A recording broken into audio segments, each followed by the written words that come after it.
taking the gas tank off here. And a liquid wrench is gonna be your best friend when you're working on anything that's old or rusted. Like this here, you know, it was in a fire, so it's pretty rusty. Drop that bolt. Some of these bolts on this were snapped, which that kind of sucks. But it's just got a good amount of them to hold shit together.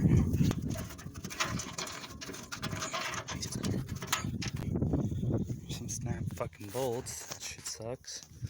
But it is what it is. I can start taking apart the rest of this rear end here. We're probably gonna snap a lot more bolts than that one. Taking this shit apart. But for now, we're gonna get that shit cleaned. That's pretty much it for right now. We'll get to that when I get back into my house here, because I'm at my storage now. So.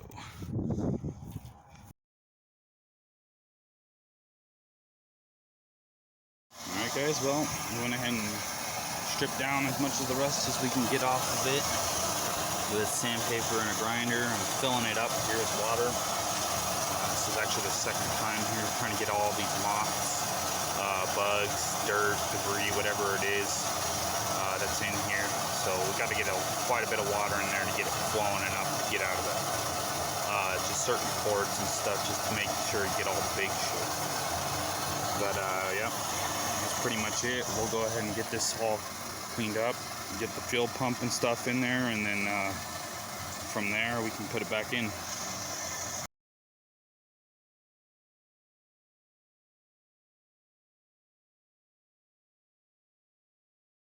Alright, gas tank is primed, so we just need to do a layer of black, and I'm waiting on these parts here, the fuel sender unit and the fuel pump, and then I can stop at the store, get new hoses and stuff like that.